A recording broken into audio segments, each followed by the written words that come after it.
नमस्ते, आप देख रहे हैं एमडी न्यूज। एमडी न्यूज के मेरदर्शन बुलेटिन में आप सभी का स्वागत है। आज के बुलेटिन के साथ मैं हूं निशा।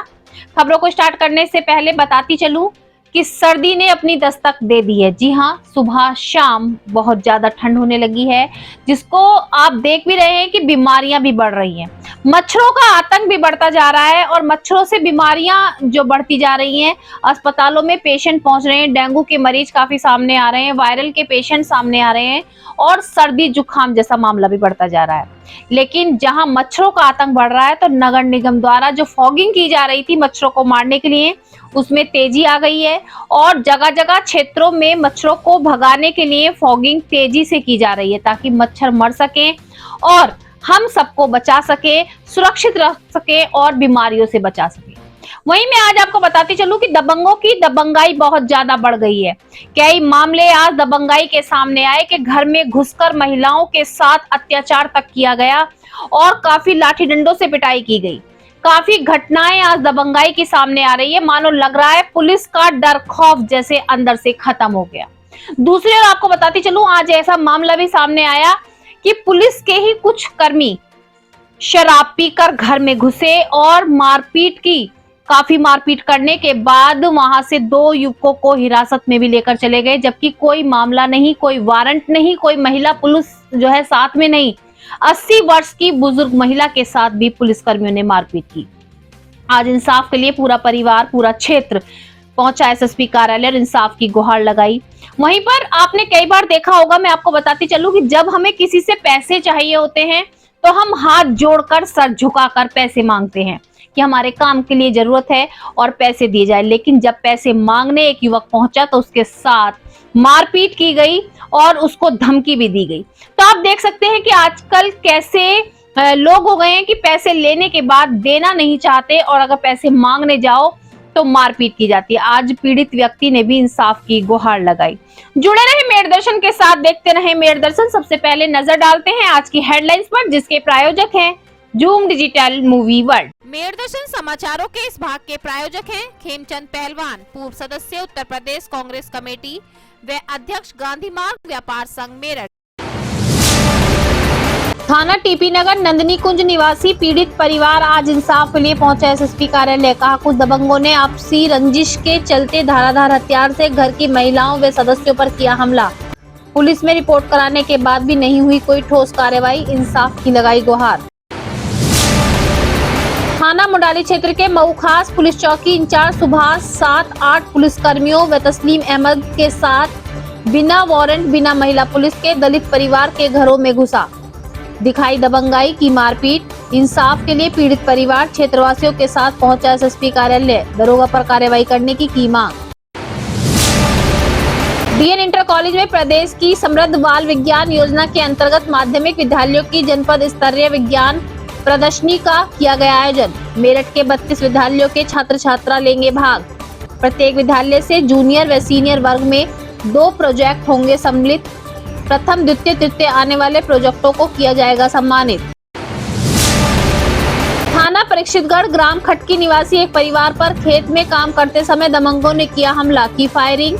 आज पीड़ित परिवार पहुंचा एसएसपी कार्यालय, आरोपियों के खिलाफ कार्रवाई की मांग। थाना लिसाड़ी गेट क्षेत्र में उधार दिए हुए पैसे वापस मांगने पर बनियापाड़ा निवासी युवक के साथ की गई मारपीट, चाकू व लोहे की रोड से किया हमला, घायल युवक पहुंचा थाने, कार्रवाई की मांग। जैसे जैसे बढ़ रही सर्दी की दस्तक, मच्छरों का भी बढ़ रहा आतंक। नगर निगम द्वारा तेजी से जगह जगह पर चलाया जा रहा फॉगिंग अभियान, ताकि जनता को बचाया जा सके, बीमारियों से मच्छर को किया जा सके खत्म। थाना रोहटा क्षेत्र ग्राम डूंगर निवासी एडवोकेट नरेंद्र सिंह पहुंचे एसएसपी कार्यालय। ग्राम प्रधान आशा व ग्राम प्रधान पति की दबंगाई से परेशान। कहा, रोहटा थाने के थाना अध्यक्ष व थाना प्रभारी के साथ मिलकर खुलेआम दे रहा धमकी, की जाए उचित कार्रवाई, दिलाया जाए इंसाफ। अपने घर में किसी भी शुभ कार्य में आप सबको किया जा रहा सम्मिलित। घर में परिवार के साथ अकेले पार्टी करने के साथ साथ भंडारों का बढ़ रहा ट्रेंड। किसी भी शुभ अवसर पर किया जा रहा भंडारों का आयोजन। आज भी बक्सर में दुकान के इनॉग्रेशन में हवन पूजा के बाद विशाल भंडारे का किया गया आयोजन, सभी को कराया गया प्रसाद ग्रहण। अब खबरें विस्तार से। सबसे पहले आपको मैं वो खबर बताती चलूं जिसमें पुलिस कर्मियों द्वारा ही बिना वारंट के, बिना महिला पुलिस के शराब पीकर घर में घुसकर परिवार के साथ मारपीट की गई। जी हां, मैं आपको बताती चलूं, थाना मुंडाली क्षेत्र के मऊ खास गांव में थाना इंचार्ज 8-10 पुलिस कर्मियों के साथ एक दलित परिवार के घर में घुसे, उसमें मारपीट की। मारपीट करने के बाद जो 80 वर्ष की बुजुर्ग महिला थी, उसके साथ भी मारपीट की गई, महिलाओं के साथ भी मारपीट की गई और 2 युवकों को हिरासत में भी लिया गया। पुलिस कर्मी जिनके पास हम सहायता के लिए जाते हैं, वो लोग अगर हमारे साथ ही अत्याचार करने लगेंगे तो आम जनता इंसाफ के लिए कहा जाएगी। आज पीड़ित परिवार पूरे क्षेत्रवासियों के साथ एसएसपी कार्यालय पहुंचकर इंसाफ की गुहार लगाई। महिलाओं के साथ भी काफी मारपीट की गई। शराब पीकर के पुलिसकर्मी का किसी दलित परिवार के घर में घुसना पहले तो सबसे बड़ा अपराध यही है। लेकिन साथ साथ आपको बताती चलूं, आज परिवार ने इंसाफ की गुहार लगाई। मामला क्या है, मामला भी बताती चलूं। 2 साल पहले पीड़ित जो वृद्ध महिला है, उसके जो पुत्र है, 28 वर्ष के पुत्र के साथ एक पड़ोस में ही रहने वाली दूसरे समुदाय की युवती ने भागकर शादी कर ली। जब से ही पुलिस वाले उसके साथ मिले हुए हैं और आए दिन अत्याचार किया जा रहा है। लड़की के घर के बाहर लिटा लिटा कर घर के युवकों की पिटाई की गई। परिवारजनों का कहना है कि लड़की पक्ष की ओर से पैसे ले लिए जाते हैं और मार पिटाई आए दिन की जा रही है, जबकि अपनी सहमति से युवक और युवती शादी करके अलग रह रहे हैं। लेकिन उसके बाद भी 2 साल हो चुके हैं और आज भी परिवार के साथ दबंगाई दिखाई जा रही है। आज पीड़ित परिवार ने इंसाफ की गुहार लगाई।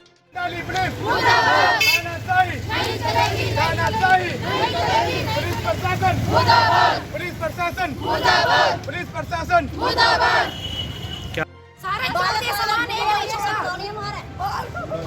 देखो जी, ऐसा नहीं होता। पुलिस वाले को भी नहीं करना चाहिए दारू पी के। दारू मतलब और जो कोई भाग रहा उसके डंडे मार रहे हैं। के दरवाजे तोड़ दिए। घर के दरवाजे तोड़ने के बाद घर के दरवाजे तोड़ने के साथ महिलाओं के साथ मारपीट करी। नाश्ता ने बुलाया तब वो गए। रात सुभाष दरोगा पूरे क्षेत्र के अंदर तानाशाही मचा रखे। सुभाष दरोगा रात में घर गया। घर राधे नाम का लड़का, गांव की एक लड़की आयशा, दोनों का आपस में प्रेम प्रसंग था और लड़की की उम्र लगभग 26-27 वर्ष थी और लड़के की उम्र लगभग 28 वर्ष। दोनों ही पूर्ण रूप से बालिग है। 2 साल से अपने घर से 11 बजे रात के 4 पुलिस वाले बढ़ गए घर में, बहुत तोड़ ताड़ करी। लोंडा सुबह सुबह में आया, किवाड़ खोल बेटा ने कही, फिर और किवाड़ खोल तो ऐसा बजाने लग गया। लगातार मारती हुई वहाँ से थाने ले गई है बिना किसी वारंट के। वजह क्या थी, किस लिए घुसे थे पुलिस वाले घर में? लगभग 2 साल पहले इनका पोता राधे एकदम से क्यों खड़े हो डंडा मारने लगे, उल्टा सीधे गलौज करने लगे हमारे साथ। न सर ये क्यों करे, चुप रहो हमें बोलने नहीं दे रहे बिल्कुल भी। अब बोलना चाह रहे तो डंडा मारे हैं टांग में। वैसे ही मैं बीमार है। नहीं सर, उनके पास वो नहीं थी। उल्टी सीधी गाली दे रहे, बहुत गंदी गाली दे रहे हैं हमें साथ। साली बहन चोत ऐसी गाली दे रहे हैं। बताओ सर, ऐसी गाली उल्टी सीधे फू कर रहे हैं हमारे। फिर हमारे चाचा आए तो वे कहे सर क्या बात है, तो उन्होंने कुछ बोलना नहीं दिया। उनके चाटे मार लगे गाल पे। तू ज़्यादा बंदा है। मुंडाली 11 बजे 8-7 से 4 अंदर थे और बाकी बाहर थे। मामला ये है कि रात एक मऊखास थाना मुंडाली के अंतर्गत मऊखास पुलिस चौकी के इंचार्ज सुभाष चंद्र दरोगा जी, उनके साथ 7-8 पुलिसकर्मी, तस्लीम अहमद, इन सब लोगों ने जाकर एक दलित परिवार के घर में बिना किसी वारंट के, बिना महिला पुलिस के, शराब के नशे में वहाँ जाकर मारपीट करी। मारपीट के साथ पूरे घर में तोड़फोड़ करी, जिसकी सूचना मैंने रात ही एसएसपी महोदय के सीयूजी नंबर पर, एसपी देहात साहब के सीयूजी नंबर पर, सीओ साहब के सीयूजी नंबर पर वीडियो और उसकी लिखित सूचना मैंने उन्हें भेजी है और मीडिया बंदों को इसकी जानकारी रात ही मैंने दी है। और हमारा उनके साथ बेहद मारपीट करी है, गाली गलौज करी है और जाति सूचक शब्दों का बेहद गंदे तरीके से इस्तेमाल किया है शराब के धुत नशे में। बाद में मैंने जब उनसे बातचीत करी तो तभी वो बात ठीक से नहीं कर पा रहे थे और उनकी भाषा शैली बेहद ख़राब थी। मेरा सुभाष चंद्र दरोगा है, मऊखास चौक के इंचार्ज, थाना मुंडाली के अंतर्गत आते हैं मेरा कप्तान साहब से ये निवेदन है, हमारी प्रार्थना है और हम अपनी मांग करते हैं कि सुभाष चंद्र दरोगा को तत्काल वहाँ से सस्पेंड कर बर्खास्त किया जाए और उस पर इनकी महिलाओं की 80 साल की बुढ़िया है, 80 साल की बुजुर्ग है, उनके साथ जो उसने मारपीट की तस्लीम अहमद ने भी करी है। 80 साल की बुजुर्ग है, उनके साथ मारपीट करी है, अभी सूजन उनके कूल्हे पर है, उनकी डॉक्टरी कराकर तत्काल उस पर मुकदमा दर्ज कराया जाए। पुलिस की कोई वजह ही नहीं है, ना तो उनके पास कोई वारंट है, ना कोई महिला पुलिस है। बिन वजह वो घर में आए। अब से 2 साल पहले इन्हीं का एक पोता राधे, गांव की लड़की आयशा, दोनों का आपस में प्रेम प्रसंग था, दोनों फरार हो गए थे, जबकि लड़के की उम्र लगभग 28 वर्ष है, लड़की की उम्र लगभग 27 वर्ष है। दोनों पूर्ण रूप से बालिग है। दोनों ही लोग अपने घर से दोनों लोग पिछले 2 वर्षों से फरार हैं। पुलिस लगातार दूसरे पक्ष के दबाव में, इकबाल जो लड़की का पिता, उसके दबाव में पैसे लेकर के, पैसे के बहाने पैसा पूरा वहाँ से वसूल करके और इधर जबरदस्ती मारपीट कर रहे हैं। और मारपीट का माध्यम घर के अंदर तो था ही, फिर लड़की के घर के सामने गिरा कर 2 लोगों को, रात देवेंद्र को और दूसरे को उठा करके लेके उन्हें वहीं गिरा कर मारा। लड़की कोरोना काल के बाद सभी की आर्थिक स्थिति थोड़ी सी खराब हो चुकी है, जिसको लेकर के एक दूसरे की मदद सभी को जरूरत पड़ रही है और सभी कर भी रहे हैं। लेकिन मदद के बाद जब अपने पैसे मांगने के लिए कोई पहुंच रहा है तो उसको चाकू से मारा जा रहा है, उस पर डंडे लाठी बरसाए जा रहे हैं। ये कहां का इंसाफ है? आज मैं आपको बताती चलूं, थाना लिसाड़ी गेट में बनियापाड़ा निवासी अपने दिए गए उधार के पैसे मांगने पहुंचा। जब पैसे मांगने पहुंचा तो वहां पर उसको पैसे तो नहीं दिए गए, पैसे ना देकर के उसके साथ मारपीट की गई, चाकुओं से हमला किया गया, रोड से पिटाई की गई। युवक लिसाड़ी गेट थाना क्षेत्र पहुंचा और इंसाफ की गुहार लगाई, अपनी कंप्लेंट दर्ज कराई। उस पीड़ित व्यक्ति का कहना है कि पास घर थे, उन्होंने पैसे उधार दिए थे, लेकिन अपने पैसे काफी समय से मांग रहा है और पैसे नहीं दिए गए। आज पैसे मांगने जैसे ही पहुंचा तो उस पर हमला कर दिया गया।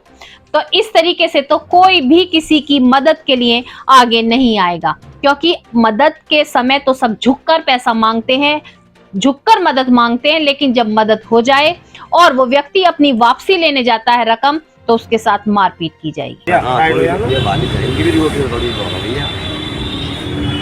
बात हुई, क्या मामला हुआ आपके साथ? पैसे मांगने गया था। किस चीज़ के पैसे हैं आपके उन पे? आमने सामने रहते थे। अच्छा। उनका मकान पे कब्जा कोई कर रहा था तो इन्हें उधार दे दिए।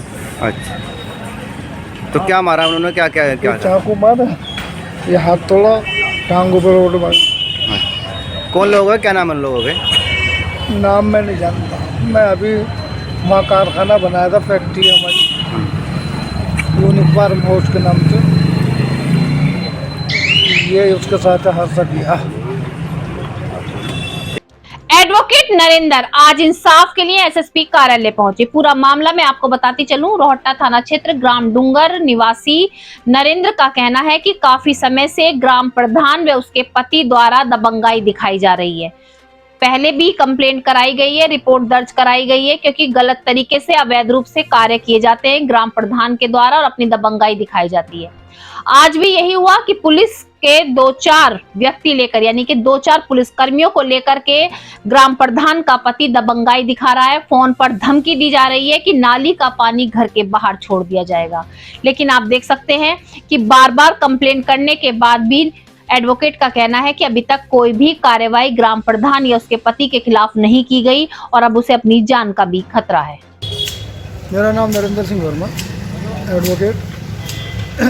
कल 10:44 पे मेरे पास में प्रधान पति की फ़ोन आया कि अपना मुकदमा वापस ले लो, गांव में निपटा लो, नहीं तो जैसे मैंने तारकसी शमशान भूमि में करा दी ऐसे ही यहाँ करा दी। जबरदस्ती करा दूंगा। जबरदस्ती करा दूंगा, मेरा को कुछ नहीं बिगाड़ सकता। आपने क्या मुकदमा दर्ज करा रखा है, क्या मामला हुआ था? मैंने सिविल कोर्ट में नाली का प्रवाह ना बदले, जहाँ को पानी बह रहा वहीं को जावे।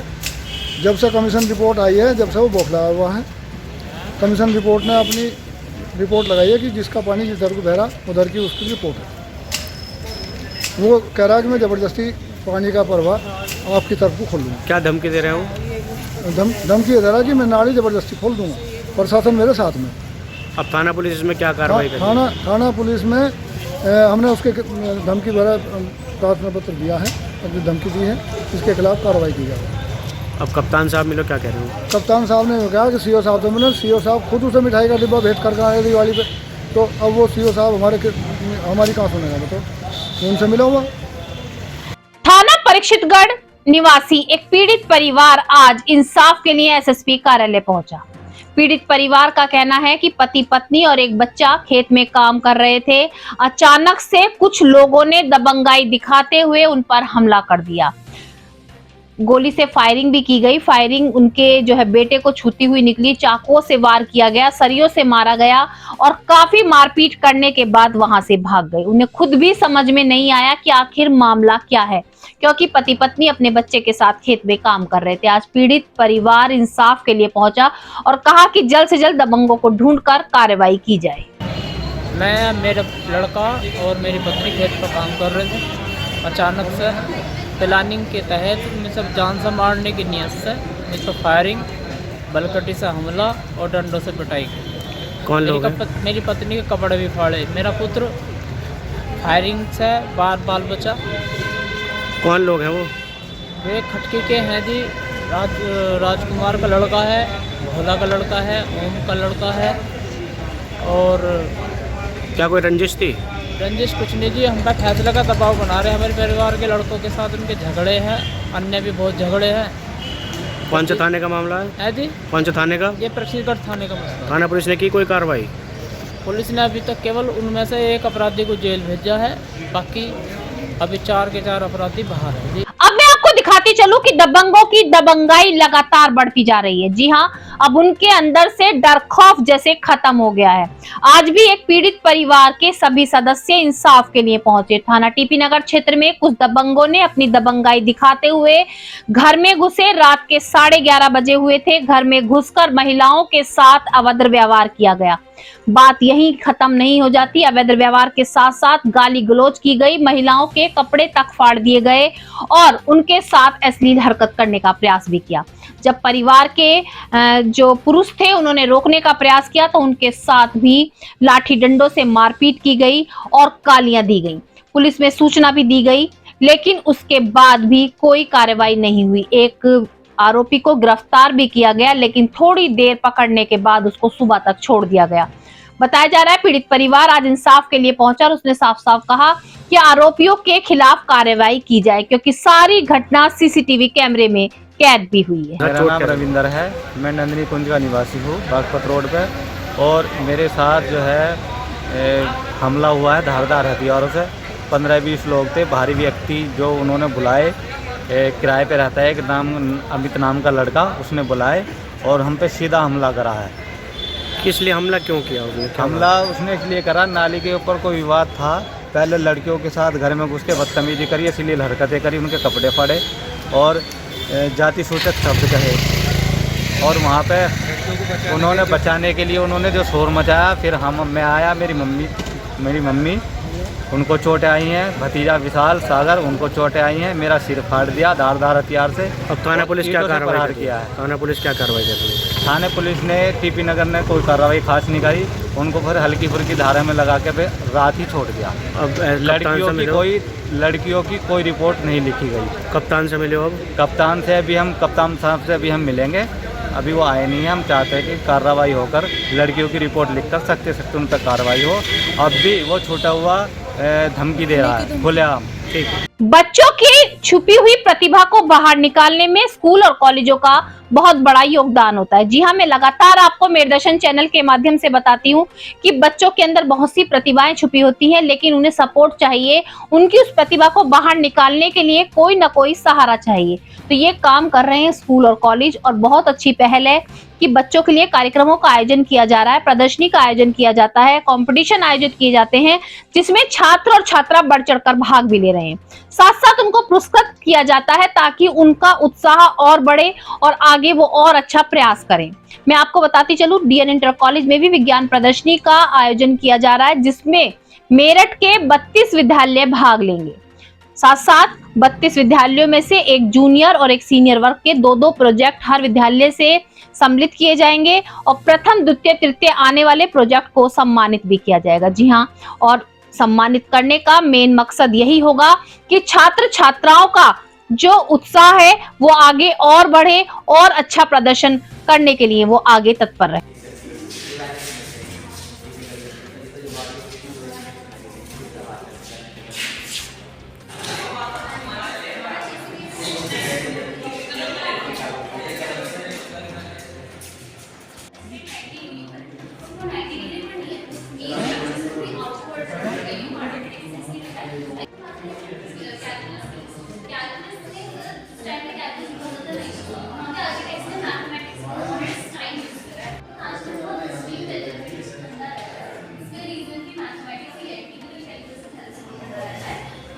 ज़्यादातर लोगों को नहीं पता है, तो चाहती हूँ सबको पता चले कि जो ताजमहल है इसकी खूबसूरती का जो राज है वो गोल्डन रेशो है।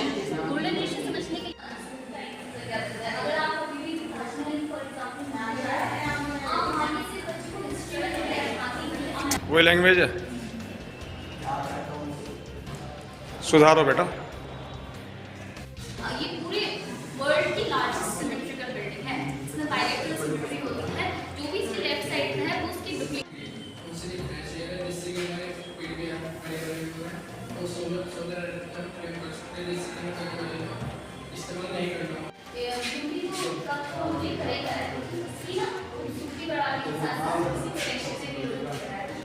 ये समग्र बाल विज्ञान योजना के अंतर्गत प्रदेश की माध्यमिक विद्यालयों की जनपद स्तरीय विज्ञान प्रदर्शनी देवनागरी इंटर कॉलेज मेरठ में आयोजित है। इसमें 32 विद्यालयों ने पंजीकरण कराया है। एक विद्यालय से 2 प्रोजेक्ट आने हैं, एक सीनियर वर्ग में, एक जूनियर वर्ग में। तो इस तरह से 64 प्रोजेक्ट हैं। कुछ इसमें रखा गया फर्स्ट सेकंड थर्ड का? हाँ, प्रथम द्वितीय तृतीय स्थान प्राप्त करने वालों को इसमें जो है प्रोत्साहन भी मिलेगा, सर्टिफिकेट भी मिलेगा। प्रोत्साहन राशि निर्धारित है सरकार की तरफ। सर्दी के मौसम ने दस्तक दे दी और मच्छरों का आतंक भी दिन प्रतिदिन बढ़ता जा रहा है।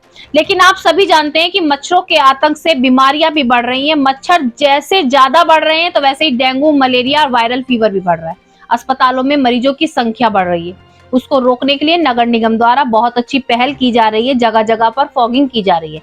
लेकिन अब मैं आपको बताती चलूं कि मच्छरों के आतंक को देखते हुए नगर निगम की फॉगिंग तेज कर दी गई है और हर क्षेत्रों में ज्यादा से ज्यादा फॉगिंग की जा रही है ताकि मच्छरों को मारा जा सके और सभी को बीमारियों से बचाया जा सके। तो आप सब देख रहे हैं कि जहां नगर निगम मच्छरों को मारने के लिए फॉगिंग तेज कर रही है, तो मैं भी आप लोगों से मेरे दर्शन चैनल के माध्यम से यही कहना चाहूंगी कि सर्दी की दस्तक में आप सब संभल कर रहें, सर्दी से बचाव करें, मच्छरों से बचाव करें, क्योंकि वायरल फीवर, डेंगू और बहुत सारी बीमारियां भी आपको पकड़ सकती हैं।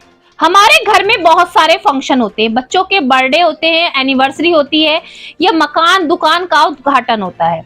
लेकिन अब एक नया ट्रेंड चला है कि घर में जहां परिवार के सदस्यों को एकत्रित करके कार्यक्रम आयोजित किया जाता था, तो अब भंडारा करके राहगीरों को, अपने साथियों को, अपने दोस्तों को भोजन कराया जा रहा है। जी हाँ, मैंने आपको कल भी मेरे दर्शन चैनल के माध्यम से दिखाया था कि भाजपा के एक नेता के बेटे के बर्थडे को उन्होंने भंडारे को करके मनाया। जी हाँ, भंडारा किया और काफी विशाल भंडारे का आयोजन किया गया और राहगीरों को भोजन कराया गया। ऐसे में आज आपको बताती चलूं, बक्सर में भी आज एक दुकान का उद्घाटन किया गया। दुकान के उद्घाटन में विशाल भंडारे का आयोजन किया गया। जब हमारी मेरदर्शन की टीम ने उनसे बात की तो उनका कहना था कि घर परिवार के साथ तो वो कभी भी एकत्रित होकर भोजन कर सकते हैं, खाना खा सकते हैं, लेकिन बाहर के राहगीरों को भोजन कराने में एक अलग सा सुख मिलता है। खाटू श्याम के नाम का उन्होंने आज भंडारा कराया और सभी राहगीरों को बड़े प्रेम से भोजन कराया। आज के मेरे दर्शन बुलेटिन में बस इतना ही। तेज और ताजा खबरें जानने के लिए देखते रहिए मेरे दर्शन। यदि आप भी हमारे साथ जुड़ना चाहते हैं या स्पेशल बुलेटिन बनवाना चाहते हैं तो नीचे दिए गए नंबर पर संपर्क करें, सब्सक्राइब करें एमडी न्यूज मेरठ।